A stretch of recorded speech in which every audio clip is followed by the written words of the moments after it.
You're watching True Crimes AI. On the night of March 31st, 2006, Brian Randall Shaffer, a 27-year-old medical student at The Ohio State University, went out with friends to celebrate the start of spring break. He was a bright, ambitious young man on the verge of completing his medical degree in Columbus, Ohio, but by the early hours of April 1st, Brian would vanish under circumstances that remain one of the most baffling mysteries in modern history. There was no confirmed exit, no body was ever found, and to this day there are no answers. This is the disappearance of Brian Shaffer. Brian was widely described as responsible, kind, and incredibly hardworking. His friends and classmates admired his unwavering dedication to medicine and his calm, approachable nature. But in the weeks leading up to that fateful night, he was carrying a heavy emotional burden.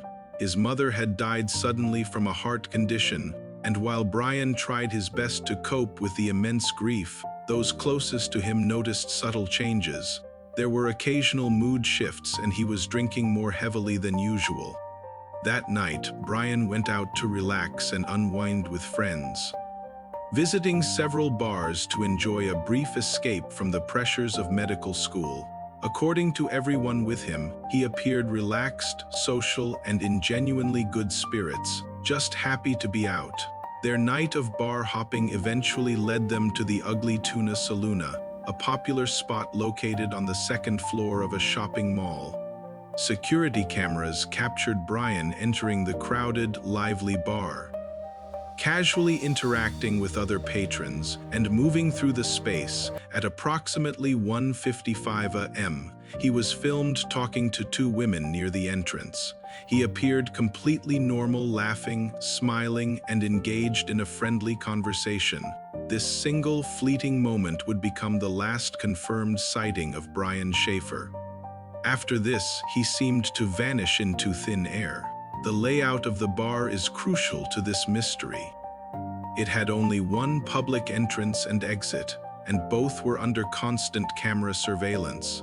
Yet when authorities painstakingly reviewed the footage, they noticed something that seemed absolutely impossible. While countless patrons were seen leaving the bar as it closed, Brian never once appeared on any of the exit recordings. His friends who were still inside the bar didn't notice him leave, and he wasn't reported missing until hours later, when his worried family couldn't reach him. Investigators immediately launched a thorough and exhaustive search. They examined every square inch of the bar, including restrooms, storage areas, behind counters, and all employee-only spaces. The search quickly expanded to the surrounding streets, nearby rooftops, dark alleyways, dumpsters, and even active construction zones. Cadaver dogs were brought in to assist, but not a single trace of Brian was ever found. Brian's apartment offered no answers either. His phone, wallet, credit cards, and passport were all left behind, sitting where he had left them. There were absolutely no signs that he had prepared for a voluntary disappearance or was planning to run away. The security footage was a dead end. It confirmed his entrance to the bar with certainty, but revealed nothing about how or if he ever left. Authorities considered several possibilities. Foul play inside the bar seemed plausible, but with so many witnesses, how could it have gone unnoticed? An accidental death with a subsequent successful concealment of his body was another theory, and of course there was the idea of a voluntary disappearance or a secret escape through a hidden, unmonitored exit. Yet none of these scenarios were ever supported by a single piece of concrete evidence. Employees firmly denied the existence of any unmonitored doors, and extensive searches of the building uncovered nothing unusual at all. Brian's disappearance left his family and friends utterly devastated. His parents launched a national campaign, plastering flyers across the country and speaking to any media outlet that would listen, desperate to keep his story in the public eye. Volunteers, fellow students, and concerned neighbors organized massive search parties that scoured the city, but no physical evidence ever surfaced. Years later, tragedy struck the family again when Brian's father died in what was described by authorities as a suspicious hit-and-run accident. His death tragically complicated the ongoing search for answers. As he had been the primary driving force behind the investigation for years, multiple theories continue to circulate among investigators and online communities to this day. Was he abducted by someone he knew or a stranger he met that night? Did he suffer an accidental death that was then expertly concealed somewhere no one has yet thought to look? Or did he manage to orchestrate a voluntary disappearance despite leaving everything he owned behind?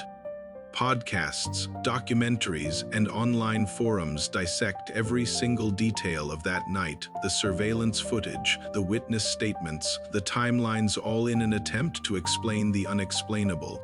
Yet, after nearly 2 decades, no confirmed sightings, no credible suspects, and no significant leads have ever emerged.